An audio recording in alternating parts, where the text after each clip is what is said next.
morning, Dr. Eaves here at Southwest Brain Performance Centers, and this is Posture and Balance 2.0 as we discuss with Dr. Pendleton on vision, proprioception, proprioception, information coming from your body and your spine, and inner ear function.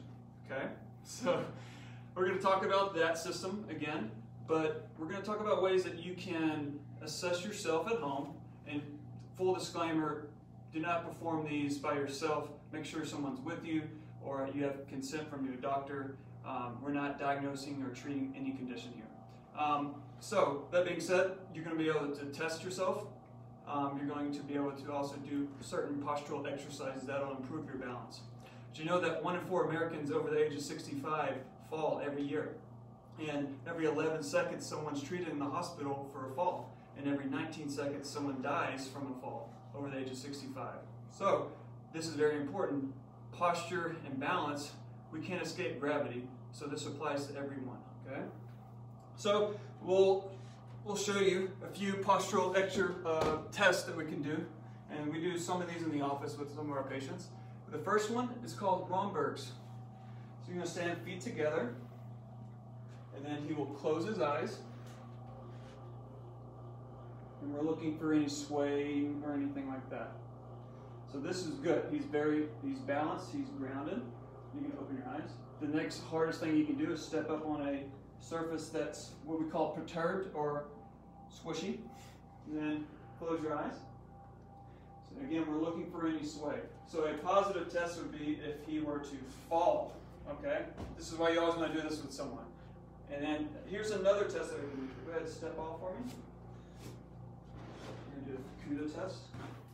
So arms out straight, and he's marching in place. This is called the FABBIR, eyes closed, and we're looking for him to really stay in place. He shouldn't translate or rotate. He should stay right there. This is again him knowing where he is in space, which is very important to balance and posture. And then we'll do Tandem Walker, what most people call it the drunk man's walk. You're standing on the side of the road. So the field sobriety test. Field sobriety test. So hit tandem walk, forwards and backwards. Woo. We got a little bit of an issue here, that's okay. Again, you can see how much his ankles are working here. So we're really challenging his postural system with that. The next thing you can do is a single leg balance test. So for about 15 seconds, he's going to stand on one foot. Try to keep his hips as stable as he can. And then he'll go ahead and switch to the other side. Eyes open, doctor? Eyes open. I don't recommend performing this one with eyes closed unless you're pretty advanced. Or have a chair or something you can have something that you can hold. Exactly. And then one of the last things you can do is a dual tasking walking. So what we'll have people do here in the office, just walk normal towards me. Nothing fancy here. But then what we'll do is we'll ask someone to dual task. So they'll do some kind of cognitive task and then walk at the same time. And nothing should change. So can you say every other letter in the alphabet out loud for me as you walk? A, C, E, G, I. Perfect. K. And typically, a lot of times what we'll see is people will freeze or they'll fall. And that's another thing that kind of tells us, hey, his balance is not as good as it could be, okay, his brain function. So let's talk about some exercises that you can do for posture. On your stomach for me, sir. So we're going to start from the ground up. The cool thing about these is you don't have to do them very long and you'll feel the burn with these exercises. So the first thing we'll do is he's going to raise both of his arms. His legs will be placed on the ground, not moving. Go ahead and raise.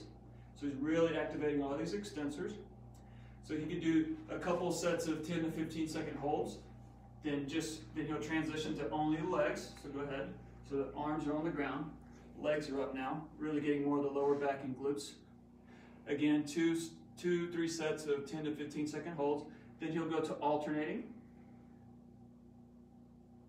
Good, so he'll do 2 reps on each side, 10 to 15 second holds. And then the famous Superman exercise.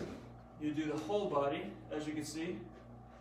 And this is all just really good for all these small axial muscles in the spine that are really good for posture. Okay, relax. Now come up on all fours for me. So we progressed from laying flat, which is you were very stable on the ground. Now we're on all fours. So what we'll do now is opposite arm, opposite leg, and then back down. And as you can see, he's trying to kick the ceiling with his foot up. He's trying not to rock and move. So he'll do 3 to 5 reps on each leg. And as you can see also, his neck is not extended. He's looking at the ground. So everything's kind of in alignment. Then he'll perform that again, except with a hold. And it'll be about a 10-second hold each side. He'll do only 2 or 3 reps. Okay, switch. Again, really paying attention to his core, making sure he's not dipping or anything like that. Keeping the head straight down. Go ahead and stand up for me. Now that we've gone from laying to kneeling, now we're standing. Hands behind your head. So what we do with this exercise, this really works the mid, back, and neck. He's going to look up at the ceiling where it meets the wall, and he's going to just push his elbows back. We have this video on our YouTube page. As you can see, he's really trying to activate these muscles here, and in effect, he's getting all his trapezius muscle as it goes up to his head. He's pushing his elbows back, he's looking, and he's really 3 sets of 10 to 15 second holds with this exercise. Okay, now, as you remember, balance is also very important with our ankles. We need our ankle stability. So what I'm going to have him do now is just a simple hold with his foot. So he's going to raise one leg, 10 to 15 second hold, 1 to 2 reps on each side. Okay, switch, good. 10 to 15 second hold. And then the next progression from there, he's going to raise one knee and then slowly bring his foot down. This is really activating all those intrinsic muscles of the foot and calf and hip. Where should their eyes be, doctor? They should be looking straight ahead. Find a point on the wall that you can just stare at. Try not to look down at your feet while you do this. And then the next hardest progression to this, if you've mastered this, you do 3 to 5 reps on each side with this exercise. Now what he's going to do is try, as he's looking straight ahead, to reach down. You don't have to go all the way to the floor, remember that. You're just going as far as you can with the best stability that you can. So, you might be going a little bit too far. And these are the ground touches. So this is really, again, activating those ankle muscles, all the extensor muscles of your spine involved in posture. So again, posture is vision. Posture is proprioception coming from the body, especially the ankles. And it's inner ear function. And these exercises kind of activate all those systems at a pretty high level. We're not asking you to do these for 10, 15 minutes a day. You just kind of run through it really nice, easy, and quick, and improve your balance. And that is it for today.